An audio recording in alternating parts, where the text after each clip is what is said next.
You're listening to Radio Mayapur with the best devotional, meditation, kirtan music, and inspirational podcast. This is Radio Mayapur. Good afternoon, everyone. I'm Gangadhar, your host. Welcome to Radio Mayapur. Today it's raining. It's been raining for the last 10 days, and it's going to rain for the next month. I think it's a monsoon start coming. Take out your umbrella, but it's beautiful. Yesterday, I was looking at the sky, and it was beautiful change of color. Sometimes the sky was clear, and you can see the sunshine. And then the clouds come in different colors, different birds. Everything is clean. Everything is growing fast because of the water and the rain. And there's nice breeze, so we don't need AC. Some people don't have, but... So welcome to Mayapur. Today we're very fortunate. We have Chandrashekar Acharaya Prabhu, who we broadcast his music every day. Every single day we are listening to his music, wonderful music, very talented person. And he's born in LA in 1973, and he studied in Oxford University, which is, and also he saw the devotee in LA, but at one point, he decided to take seriously spiritual life in Paris, and that was in 1993.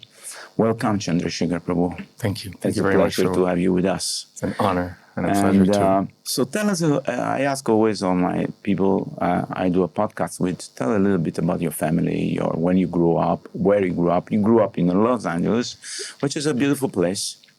Actually, my formative years were in Paris. I kind of ping-ponged between LA and Paris, especially after 8 or 9 when my parents separated and my dad stayed in Paris. My mom moved back to LA where she had immigrated from Croatia when she was a teenager.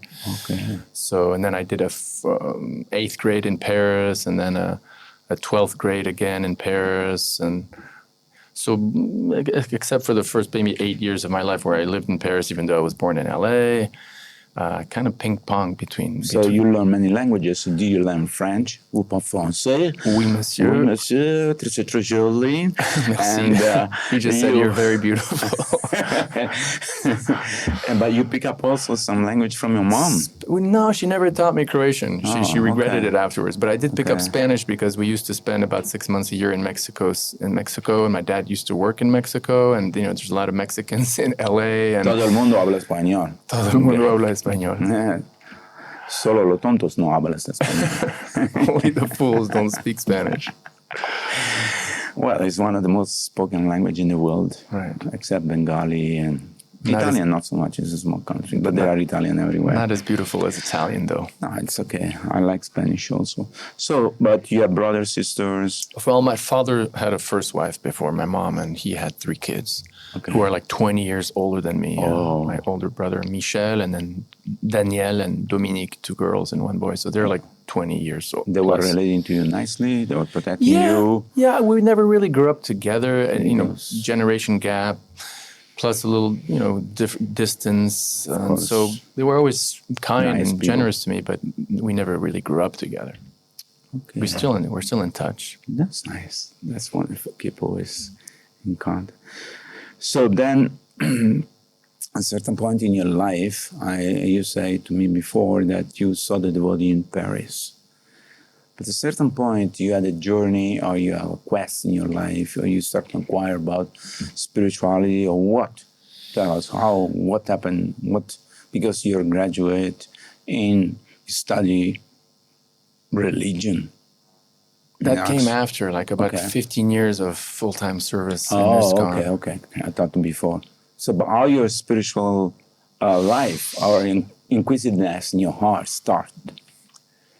In high school, I had a professor who I'm still friends with. He's quite elderly now, but Larry Morissette, who taught us some extra. I was in his honors history class, and so he gave us some philosophy books to read, Krishnamurti, some Buddhist texts by Thich Nhat Hanh. And I guess even though I had grown up somewhat Catholic, I was never really that impressed, I guess, by the Catholic creed or by Catholic priests that never really impressed me. Perhaps I wasn't, mature enough. Suffice it to say that my dad had a collection of pre-Columbian art. I think that played a key, because he had a big collection of Maya statues and Inca statues that he had collected, in Mexico before it became illegal to take them out of the country. So I grew up with these, 2,000, 3,000, 4,000-year-old statues all over my dad's apartment. He had taken me to Egypt. My mom also. When I was 16, he took me to Honduras and Guatemala and Mexico to visit the Maya ruins. So somehow I was attracted to ancient civilizations. Right. And the figure of Buddha attracted me. Of course. And so in high school on my own, I was trying to, dabble into Buddhism and at bookstores, pre-internet. You ever thought that the history they teach us in the school is not real, or there was something missing? I always felt like that, huh? By observing the ancient historical stuff which left, like in Rome. There is so many things. Rome, amazing. Egypt, the pyramid, the Incas, the Maya, and then they say, what is? They say this is what just some stupid people with some chisel and they built something. They were very for advanced. What? It didn't make sense to me. So I was also intrigued by the fact that there must be something more, that they're not telling us in a storybook of schools what they're teaching us. Correct? Agreed. I also was a little bit, maybe not a bit, I was suffering. I didn't know where I wanted to live. I didn't know what I wanted to do with my life. I couldn't even, I was struggling with this dual identity. Am I French? Am I American? Where do I belong? And I guess I was searching for higher meaning. But there was one incident, since you asked, that one story I think that was key. And my dad used to have a country home in a resort in Mexico on the coast, on the Pacific coast, a place called Playa Careyes, between Puerto Vallarta and Manzanillo. He was one of the first people there to buy a little property, and it was sort of a ritzy jet set place, but he was not so much part of this jet set scene. He just liked to, keep a low key. But we used to go there every Christmas holiday. Nice. And there was a woman there, Italian, Laura Benvenuti, and her Hindu name was Tari. And she knew me since I was a kid. She's maybe 20 years older than me. And she had married a Mexican gentleman there. So she ran a little shop there that sold textiles and silverware from Guatemala and stuff. And she was kind of like the shaman type, white witch, kind of always wearing white silk and with incense burning. And she had been to India many times. And so I had a relationship with her. I saw her every year. And she kind of stood out from that sort of very jet set crowd. Now, right after the end of my first year of university at Cornell University, I called my dad, who was in Paris, and I said, listen, Dad, can I go to Careyes for 2 weeks and just relax after a hard first year? June 93. And he's like, yeah, sure. So I went there, and in Mexico in June, it's off season. So, there was rainy season, so there's not many tourists. But somehow, so I was there was no tourists around. I was just relaxing, beautiful place, the beach. And so, one day, a few days later, I see this Tari who happened to be driving from Guatemala in her yellow Volkswagen Bug, van, the hippie van, with her two little boys, who were maybe 7 and 9 at the time. And she was driving from Guatemala, stopping in Careyes for a few days and going up to some convention in San Diego to sell her goods. And so she tells me, listen, I didn't realize how long the trip is driving from Guatemala to San Diego. So far away. Can you please drive with me? That's nice. So I thought, okay, I want to help her. So I cut my trip, I canceled my return flight to LA, and instead I left a week earlier to travel with her. And that 1 week with her was key, because that's where she started telling me about Shiva and Babaji and Sai Baba and Paramahamsa Yogananda and, I was already vegetarian, but, we did kirtan with her 2 little boys. And so she kind of, opened my curiosity to the world of Sanatan Dharma, which I hadn't, no one had introduced me to that. To you. Yeah. So when I got to LA, I bought some books, but I had already received a book at the LA airport by some maybe one Tamal Krishnamara's disciple. I think his name was Balaram. He passed away a year or 2 ago, Filipino. When I did he was the only person that could have given me that book. So I'm eternally grateful to him. And in that small book, which I took to Paris with me to do a year abroad at the Sorbonne after my first year at Cornell. And so a combination of this trip with Tari and this book where I called the temple in Paris in September 94. And unfortunately, someone answered. It was the temple president at the time who told me that this coming Friday, some famous Swami from India called Bhakti Charu Swami is coming and is going to give a lecture at the Indian Cultural Center. So I remember I called a friend of mine, this Vietnamese-French guy called Ai Kip Man. He was adopted by a Jewish family. And I said, listen, there's this famous Indian Swami coming. You want to go and listen to him? And he's like, yeah. So we took the metro and we went to this lecture where Bhakti Charu Swami gave a talk translated into French on Bhagavad Gita, like reincarnation. We're not the body, the soul, but the Vaishnava interpretation of reincarnation. Nice. And when he was speaking, I was in the audience. I was like, oh my God, this is it. Like I felt, like a river of purification going over me. And philosophically, I was like, yes, this is it. This is what I'm looking for. And then there was a kirtan on stage where he actually said, how sometimes Christians, especially the Protestant Christians, they say after they do a preaching program, they say, okay, anyone now come and walk down the aisle to accept Jesus, and people come down and walk and they get baptized. So I remember Bhakti Charu Swami says, now we're going to do a kirtan on stage. Anyone who wants to join us, come on stage. And I felt like I was like lifted by something. I remember I even looked at the person next to me. I was like, it's beyond me. And I walked down the aisle literally and walked up on stage and I was all shy. I didn't even know the Maha Mantra. And Bhakti Charu Swami was, leading the kirtan and then giving the mic to different devotees to lead. And then I remember he came up to me and I was like, Hare Krishna. I didn't even know the Maha Mantra. He just smiled. And so the combination of that kirtan and the philosophy that he explained before was like a knockout. What was the book that the devotee gave you in the airport? It was a small book called Message of Godhead. Message of Godhead. I think it was an essay that Prabhupada wrote on the 3rd chapter of the Gita before he went to America. Nice, that's beautiful. And there's a preaching center in Paris. So really 5 minutes walk from where my dad had a house and an apartment with a small little studio on the top floor, which is where I used to live. So 3 times a week, I would go to the center and hear Bhagavad Gita, a devotee give a lecture, a little kirtan, a little samosa prasadam, and started chanting. But the first book I ever got, actually, because that Message of Godhead I never read, and there was this brahmachari at the Paris temple, Harikesh Swami disciple. Mm-hmm. I think he was from Croatia, and we became friends maybe because my mom was from Croatia, and he gave me as a gift. Do you remember this red book that came out in the 90s called The Nectar of Book Distribution? Yes. Big red book.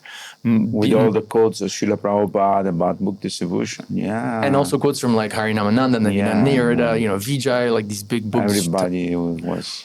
And so that was the first book I ever got in my Krishna consciousness. So from the very beginning, I was like, kind of exposed to, the verses from the Bhagavatam, verses from the Chaitanya Charitamrita, Prabhupada quotes from his letters, conversations about the importance of spreading Krishna consciousness. Beautiful. So nothing happened by chance. I believe in that. And that certain people you meet in your life, they are directing you towards your desired goal. And your karma that you deserve. Karma, I wouldn't say, because I would think because the devotee are the messenger of Krishna. And Krishna say, I give you power to distribute my mercy. Krishna is merciful, but the devotee are more merciful. So when they approach people, and those people are receptive in accepting that knowledge, combination of things can change the direction of our life. Do you believe in that? Yeah. I think we've all, at least I experienced it. Wonderful. So tell us your early experience of living with the devotee. Because I remember when I first met the devotee, I thought, these are my great friends. It's like you meet people that after a long time that you already know, and they treat you like a very kind, very nice, very welcoming. Well, I had a traumatic experience in Mayapur. What happened is I joined I was convinced, I was pressured into dropping out of university. Okay. University is Maya, it's a slaughterhouse, don't waste your time, join the ashram. Okay, Prabhu. So I moved to New Mayapur, and then there I got to hear about this Mayapur, India, and Mayapur festival every year. Yes. Remember there was a small magazine called Mayapur Journal? Yes. So I remember I used to look at these journals with these pictures of the parikrama and stuff, and So at the time, Paramgati, Swami Paramgati Prabhu Swami was GBC, was staying in New Mayapur, and I asked him, can I go with you to India? Because I know you're going in a month. This was February 94, and he was going to the GBC meetings the following month. And I had a little money enough to buy a plane ticket. And he said, yeah, I think it's a good idea. So I kind of bypassed the normal thing of waiting a couple of years. I mean, I was speaking to Radhika Nagar yesterday. He was saying he didn't go to India for years, even though he did like a decade of like 7 days a week books. So I ended up in Mayapur. But what happened is that during the parikrama, I got possessed by a ghost. Whoa! In which place?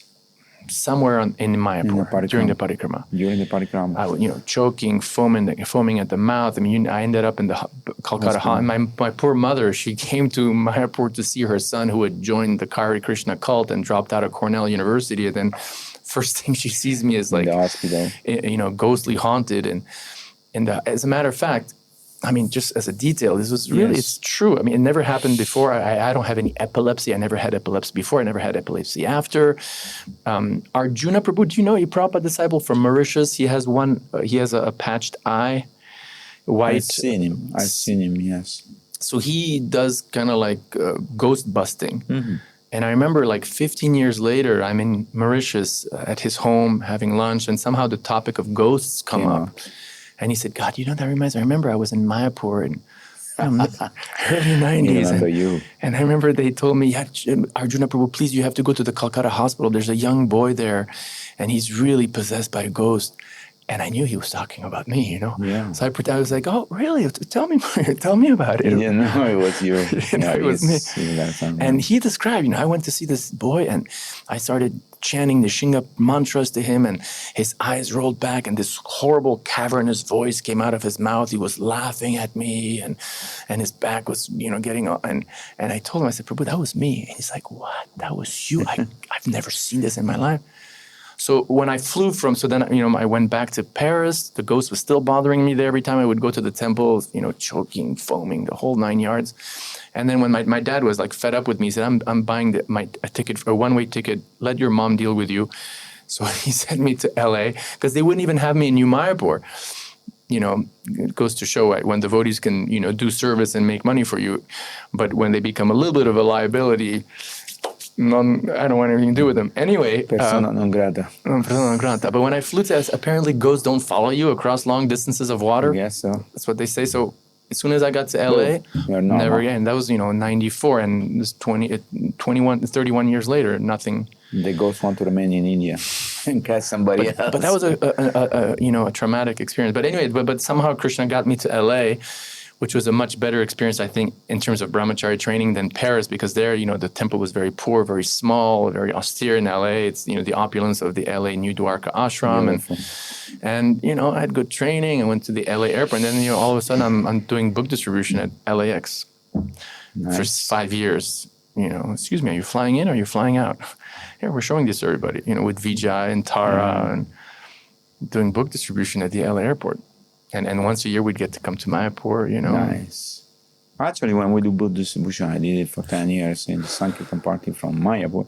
Oh, you were in India. You were doing it in India. I was in India. I met the devotee in India, in Kathmandu, actually, in 1979. So you did traveling Sankirtan in what years here? From 79 to 84.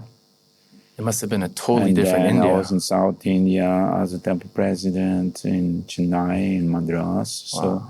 But India at that time was completely different. And there were these communist people. They were the Naxalites. Who were extremists. Violent, right? Violent. We had some encounter with them. I knocked a couple of people down, really? But it's okay. They came there, they took the book table, throw it in the sky.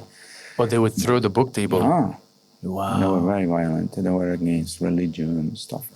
But anyway, what I want to say is that when we do Sankirtan, you really have to be surrendered to Krishna, because who is going to buy this book? Who is interested? You're like jumping off the airplane with a parachute, and say, okay, here we are. Every day in Calcutta, all over India we travel. And I was driving the van all over India.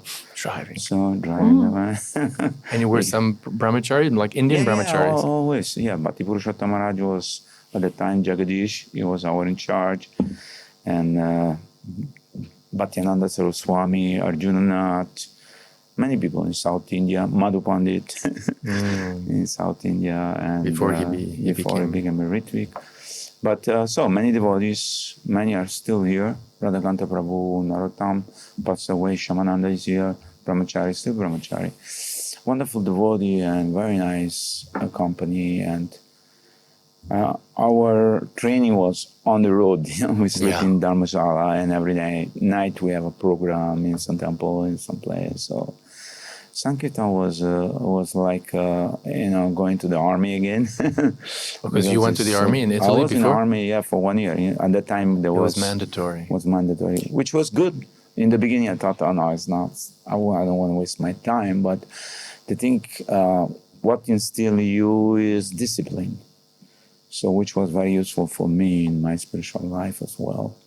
So, but tell us about, apart from this difficulty, tell us the best time you had in Krishna consciousness in that time that you remember very vividly, apart from the Mahaprasadam and the Sankirtan, the Kirtan, I don't know, the music. You're a musician as well. After those years, I became Bhakti Charu Maharaj's personal assistant or secretary for 4 or 5 years. And after that, I was involved with Indradumna Swami on the Polish tour for 5 or 6 summers.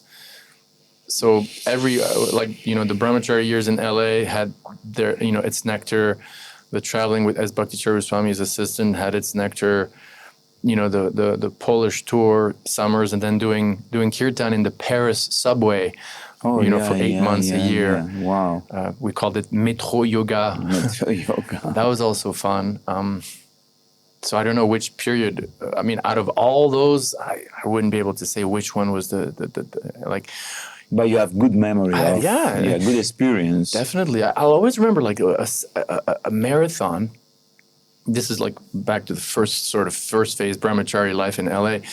During the marathon, the December marathon, we'd spend so many hours out there. And I remember it was like December 23rd, and it was like 10:30 p.m. We had cold. Inside the airport, it's inside the airport is okay. Yeah, and LA is always warm anyway. So, but we had been there since 7 in.the, walking, just up approaching people all day, and it was like 11 p.m. I remember, and we had a half hour left, and my knees were killing me. But I remember I was in such blissful consciousness, Prabhu, like, approaching people like in a. And I never had that type of absorption. Like you say, the absorption in Lord Chaitanya. I think Lord Chaitanya give you special shakti to do this many things. Doesn't Prabhupada call it samadhi, right? This is called samadhi, so in the 10th canto. Deep meditation. So even though externally you're in this stressful situation, airport, noise, pollution, stressed out people, you're so Krishna conscious. More so than what is it, chasing after Krishna in some bush in Vrindavan? Of course. So that was there were, and then traveling Sankirtan with like Kostuba, traveling Sankirtan, going to these rock concerts and distributing books picnicking, like kind of what you did, but in America, cross country. That's good. Discovering America for the first time on these adventures, where we also had to avoid, hide from the police.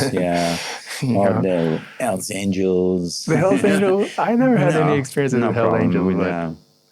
So, and then Bhakti Charu Swami, that was also ecstatic, being in his close association, and thanks to him seeing all of ISKCON, because he traveled so much. So all of a sudden, I'm seeing all of ISKCON, different temples, nice welcome, super nice welcome. The Hindu community, a lot of his disciples were from India, so I get to see, a lot of the Vaishnava culture.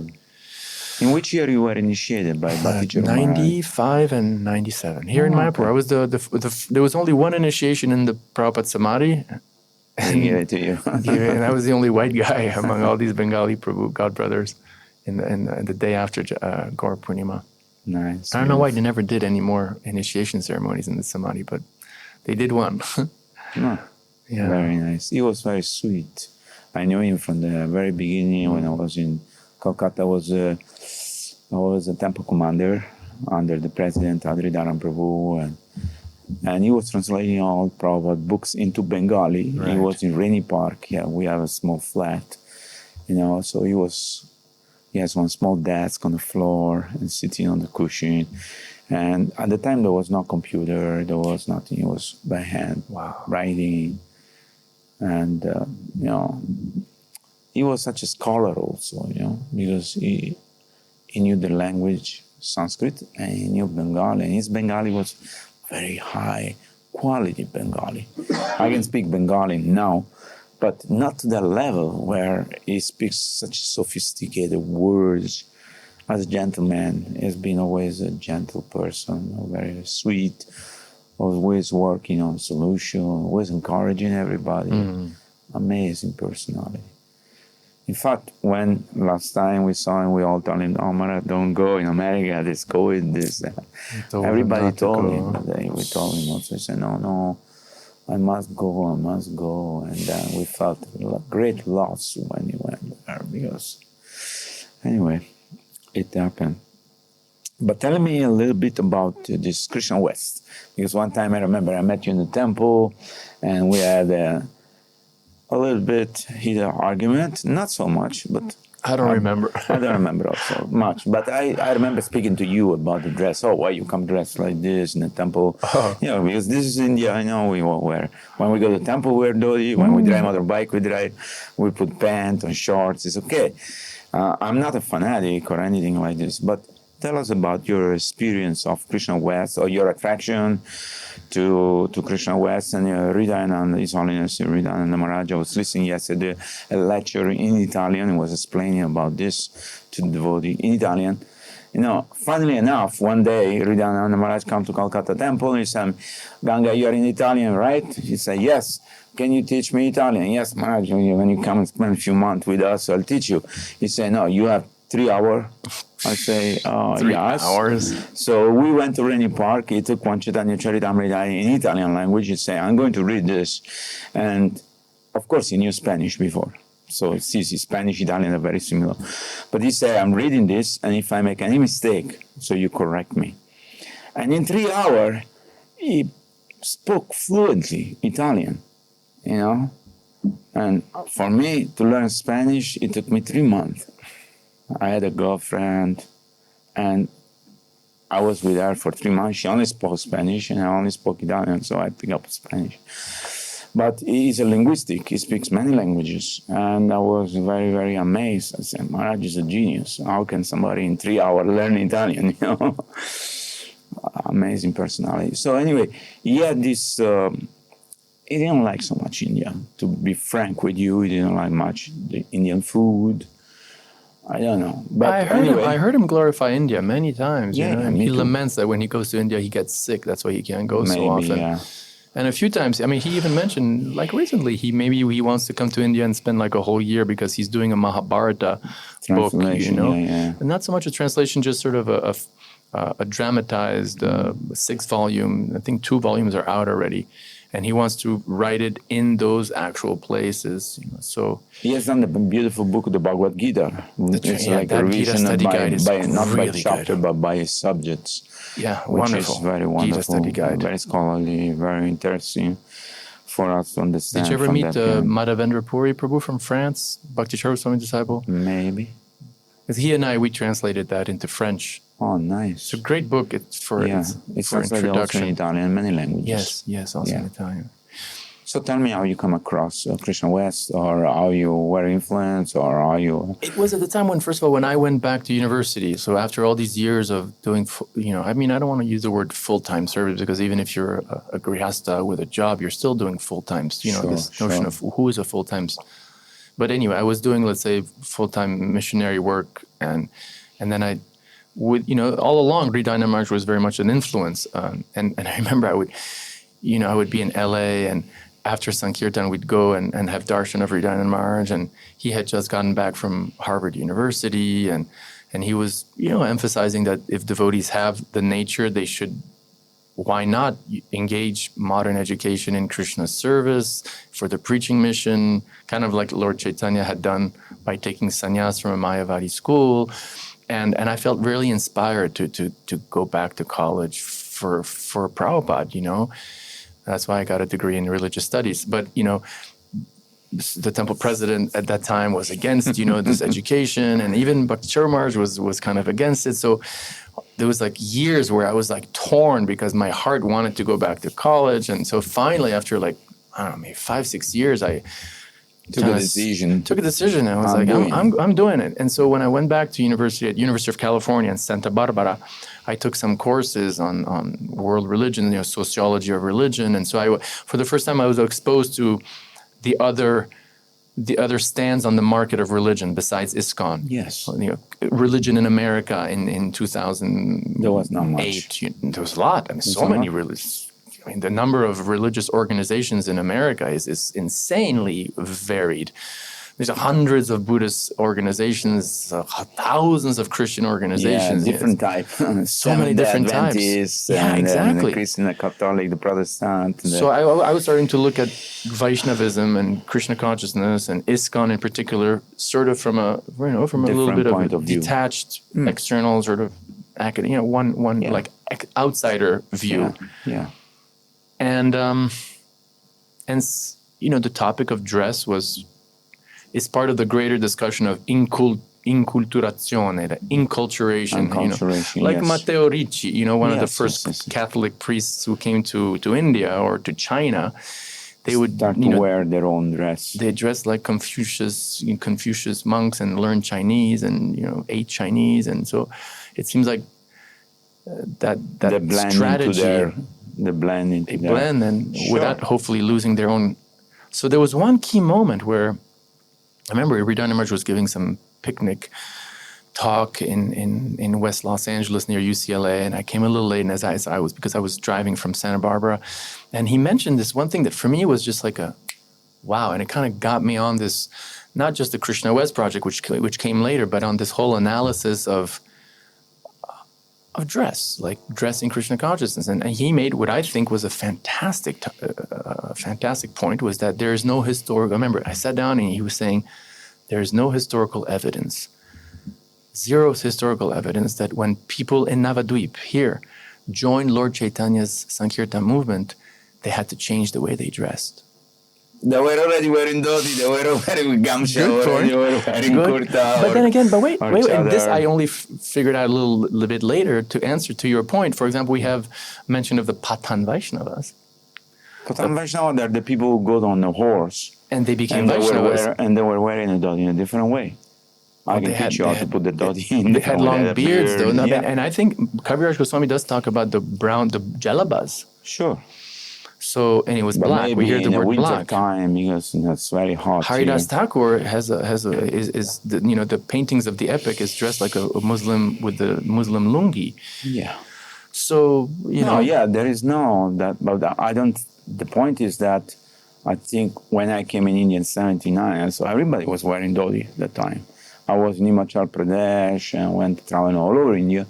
Nobody wears it. Nobody was wearing. No one was wearing pant. Yeah, everybody was wearing dhoti or lungi or gamcha. You know, if they were working in the field. So I imagine, and all the ladies were wearing sari.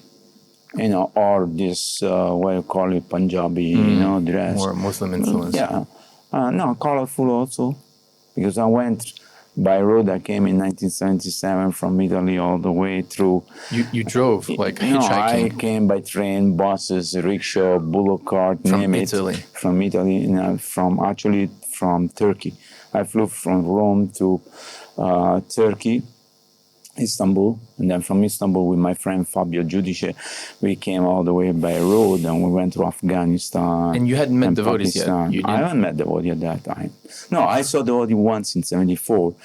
You know, they came with a Sankirtan, I saw them, one lady come with a basket of prasada and give us some prasada, give us some cake, which was very nice. I remember telling my friends, who are these guys? They look so And strange. How old were you? I was 20. And I said, no, I was less than 20. I was maybe 18 or 17. And I thought, these guys are chanting, dancing, they're happy, they're funny, bashy dress, they're funny mark on their forehead, the lady, they look nice, and the key was free. And then they start to chant and dance again, and they were very happy people. And I thought, wow, these are the good people, Mm-hmm. But I took prasadam at the time, in 74. Then I never saw them again, because 74 Prabhupada came in Rome. I didn't see him. And it was the temple, the house, the rent, it was very close to my house, maybe less than a kilometer. Oh, so you were at least in the same city as Prabhupada. Same city, same place, but I didn't see Prabhupada. But anyway, the point is that when we came through, we saw how the people dress. In Afghanistan also, they had this big pant, and they had turbans, beautiful people, tall, blue eyes, green eyes, Kshatriya type, And then when we went through, Pakistan, all the people with the beard, all the lady black, and everything is dirty, it was like, and then when we came to India, immediately, everything was colorful, and everything was nice, and people smiling, and people were relaxed. But the dress they had at the time, 77, they were all wearing dhoti. In India, 90% of the people wear dhoti. So I am surprised to hear the Maharaj say, oh, yeah, of course, Chaitanya Mahaprabhu didn't say you have to change your dhoti or you have to do this, you have to do that. Because That's a good point. That's a good point. The culture was raised there a good point. already. The culture was there set up. And also, Chaitanya was not fanatic or stereotype or anything, He never told Haridas Thakur, oh, come to the temple, I'll take you inside Jagannath Puri, Yeah. In fact, he was avoiding, because he knew the culture but the dress portion, I don't think is a big issue. I mean, in India or all over the world for devotee, I don't think was a big thing that inculcated into you, unless you were Dodi or Maya, nothing. Well, maybe in the beginning. So you go to ISKCON Hungary. I don't know. I've never been there. I've been there. I could tell you straight up. Not just. I mean, most of the temples forget about puja. I mean, I'm all for pujaris wearing Western clean clothes. Pujaris, like on the altar, offering. Can wear Western. So, what to speak of that? You can't lead a kirtan or give a Bhagavatam class in pants and shirt. Sure. In probably 95% of ISKCON centers outside of India. What to speak of in India? Yeah, in India they will not allow for sure. Anyway, that's a good point also. And so the question that raises, Ganga Prabhu, is there a link? I don't know the answer. I think there is, but is there a link between, because when you're, when there's a dress code requirement that's piled on top of non-negotiable things like the 4 regulative principles, which are already very difficult to follow, plus the 16 rounds, which is also non-negotiable, which takes 2 hours of your time. Like the requirements to be, an ISKCON initiative, the bar is very high compared to other religious organizations in the world. Sure. Very high. So if you raise the bar, this is a nice expression that Ajita Prabhu, temple president of New Govardhan. Of course, I love the way he says, we're raising if we raise the bar even too much, even 1 milligram, one millimeter, even 1 centimeter above the fundamental requirements, becomes difficult for people to follow. Yeah, we're going to lose people, and that's violence. I mean, one person lost who would come to Krishna if the bar was just at where it's supposed to be, but not higher. But he didn't come because it was raised just a little bit higher than he would have, and then he's stuck in the cycle of birth and death for how many lifetimes still of suffering, janma, mrityu, jara, vyadhi. So.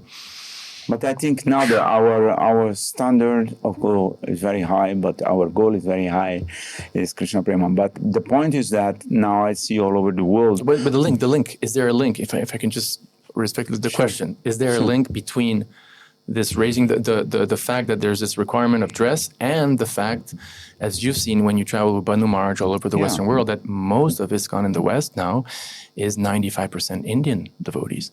Yes. And nothing wrong with that, but it's still an issue because, like in America, for example, it's, the Indian population also is 3% of the all over the world, all over the Western world. The point is there a link? Is there a connection? I don't know. No, I think there are two different things. One thing I want to point is that nowadays our preaching is more directly toward Grihastha, and congregation. So we are not thanks to Jeff Dagmar, which is great. We are not requesting them to change their dress. Of course, if you come on the altar, you're a second initiation, and you do the puja, you wear a dhoti and chadar. And that's if what you I would do humbly abhishek and challenge. you're a Brahman, you remove your t-shirt. Prabhupada wore stitched cloth. So, anyway, but my point is that is not about the question of raising the bar or the question of the dress. Like in Italy, they say, the dress doesn't make the priest.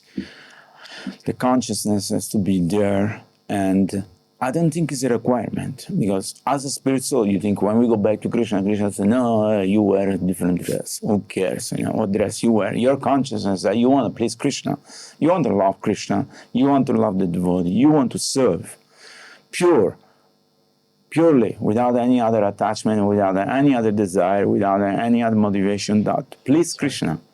So the idea is that the requirement is there, but let me tell you my experience when I was in the army and I wear the dress of the army. I didn't want to, but you had to wear it. Well, that's so it makes you feel, for example, but it's as implying a soldier. that there is such a thing as a Vaishnava dress, and this is where a lot of devotees are starting to question the claim that there has ever been such a thing. There has been such a thing as a Vedic dress, a Hindu dress that Shaktas and Smartas and Kali worshippers. Yeah. But I don't want to represent Kali. I don't want to represent Advaita Vedanta. I want to represent Vaishnavism. But let me say, Draupadi's story, she was not wearing pants. Krishna give unlimited sari, they say. Right? Cloth. So does that mean that every woman now who joins Vaishnavism? No, but that's what we're preaching. I'm not. But a woman is very beautiful, elegant in the sari. I've also seen very elegant, chaste women dressed in Christian churches. Sure. I remember one time in New Mayapur, there was this Kuli Mela, and I was still, I was much younger, so naturally, and so there was this bonfire, and there was all these young devotees, and I remember during the kirtan, and nobody was wearing in Indian or Vedic or Indian traditional clothes. And among the ladies, we're with the guys. We obviously were looking, and sometimes our eyes wander, or many times. And I noticed all the guys were looking at one girl in particular, and she happened to wear a sari. And every other lady there was dressed, either in pants or in Western style. And she, her midriff was very large, and she was the one who was attracting the most attention to her body. And paradoxically, she was dressed, in the Vedic way. So. it is elegant, it is attractive, it is beautiful. But we have to do some research work about the dress, but in the Vedic time. But I would think, that if you go on a horse, you can wear the dhoti in such a way that it becomes like a pant, because there is 108 way you can wear the dhoti. For example, people who do these martial arts in Kerala, Kalariyapat. So they also wear very short dhoti, which is like a shorts. Your knee are exposed, but you can jump, you can flip, you can do so many things. So there is, in the Veda, there is description of all these dress codes. But do you think, but the question is, do you think it makes a difference for you?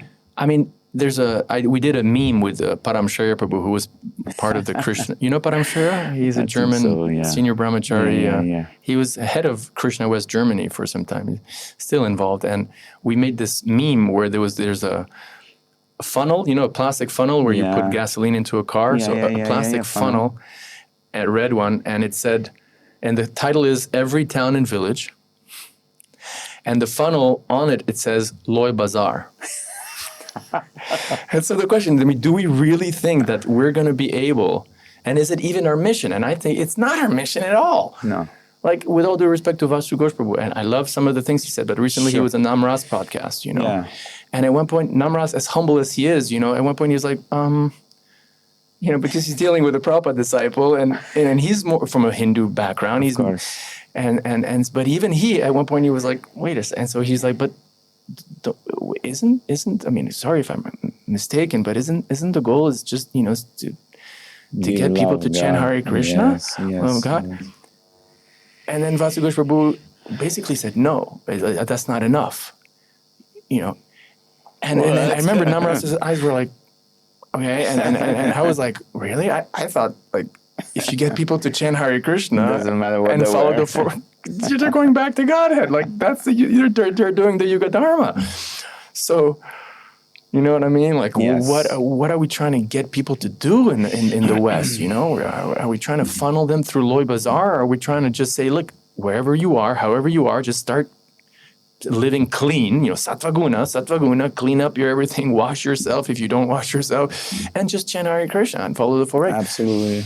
And then go back to God and offer your pizza and offer your lasagna and your veggie burgers. Whatever. Actually, I appreciate a lot. I listen to every day to this podcast, Wisdom of the Sages, Raghunath. You told me the other day. And for me, they're very transparent, very honest. And they are presenting Krishna consciousness to a vast audience who don't know anything. So there is no such a requirement. They never spoke about this dress code and stuff like that. I guess when you come to India, maybe you're attracted to wear that because everybody. Mayapur, that's because this is Mayapur TV. So for those who don't know, no, this is Radio Mayapur. Radio Mayapur, sorry, Radio Mayapur. You know, there's that sannyasi, the Prabhupada disciple. I forgot his name. He left ISKCON, but he's in those Prabhupada memories. Oh God, his name is on the tip of my tongue, Gagam Prabhu. Anyway, he mentions in one of those early Siddhanta Prabhu videos that he heard Prabhupada directly say that, and I think you've heard this, that Prabhupada wanted Mayapur to declare independence from India. Yes. You've heard that, right? Yes. So in that sense, okay, it's like, it's no longer India. I mean, I walk around, you know, in my shorts when it's 40 Celsius outside with a nice shirt, walking around as if Mayapur is really not independent. It's an independent state. Absolutely. You know, and culturally, like I'm a Vaishnava, aspiring Vaishnava. I'm a Krishna Bhakta. I believe Krishna's God. I believe Lord Chaitanya's God. You know, but culturally, Prabhu, I am Franco-American through and through. And that's where I stand in terms of my food preferences. Just like today was the maid, the lady who kind of cleans I made some pasta today, you know? And I told her in my broken Bengali, like, I was like, you know, sabji, rice, dal, bhalo, but or ami American, ami Frank, and eta amar food, no, pasta. It's Italian, but yeah, anyway.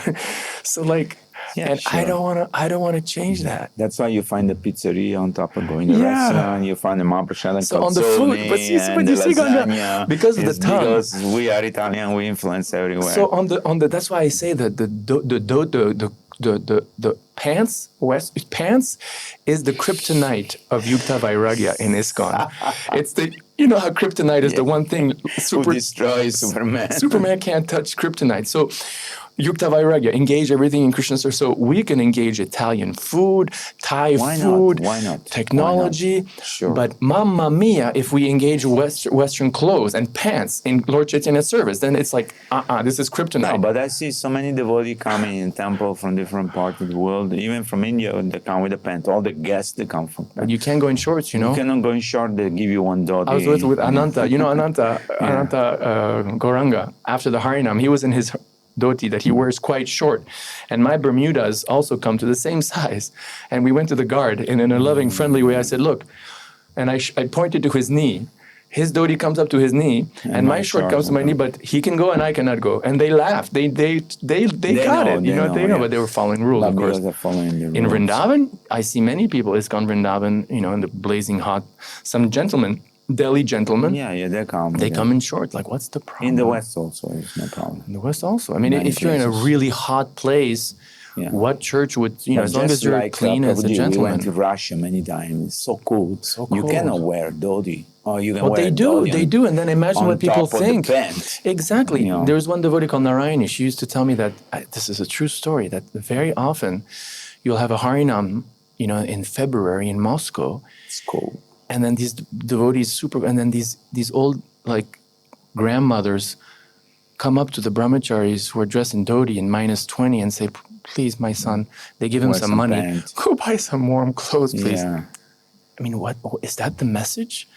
Is that the message we want to give to people in Russia? The message is just add Krishna to your life. That's all. That's all. Nothing more, nothing less. Add Krishna to your life. And if it's -40 in your country, wear some you pants. better just wear some pants and socks. Some gloves also they wear. Yeah, and just don't take a picture and send it to... Time, place, and circumstances. We have to adjust to whatever. Okay, let's change the subject. Let's go about your music. You My do music. beautiful music. You're singing, sure. and we are broadcasting your music. I really enjoy. You have any project to do more music as well? Maybe one more song. It's just that, as I told you, it's expensive, and you get as many views on YouTube as making a talking face video. Sure. So it's just a lot of investment, and I have to kind of count my pennies right now. Okay. And I'm 52. I feel like the music. 52, you're young. I'm 70, man. Come on. You don't look at it all. So look, okay, what is your project, next future project? You're going to stay in Mayapur? Stay in Mayapur, finish. I have a book, a memoir that I'm writing. Nice. It's called American Krishna. And it's about, that's a Prabhupada quote, when he saw a picture of Balavanta, the Satsur Maharaj showed him a picture of Balavanta Prabhu in Western clothes, preaching in this political party before Prabhupada turned it, cut it down. And apparently Prabhupada, when he saw that picture of Balavanta, Grihasta, dressed in Western clothes in America, he said, this is what I want, that we be known as American Krishnas. So when I read that, I was like, I'm grabbing it. And it's just basically kind of a memoir of my years from when I joined to when I went back to college and everything. Nice. Death of my mom, the death of my dad, disinheritance, the ghost possession, Nice. attempts to get married that didn't work, desire to go back to college and not knowing what to do. And also, I think all of us, all the devotees should write a book about their life, because it's always a very interesting story. Super. Many people can be attracted. Many people can be attracted. There is any sloka that you like to remember every day, for example, from Bhagavatam, Bhagavad Gita?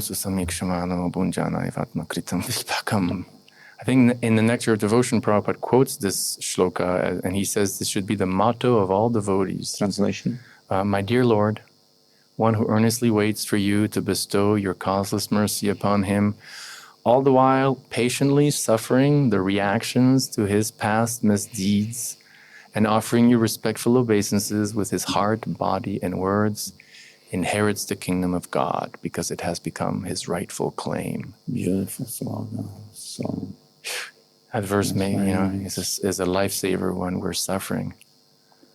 I'll ask some question to all my podcasters. If you would go back 40 years or 45, you were a little Charlie, what would you say to him?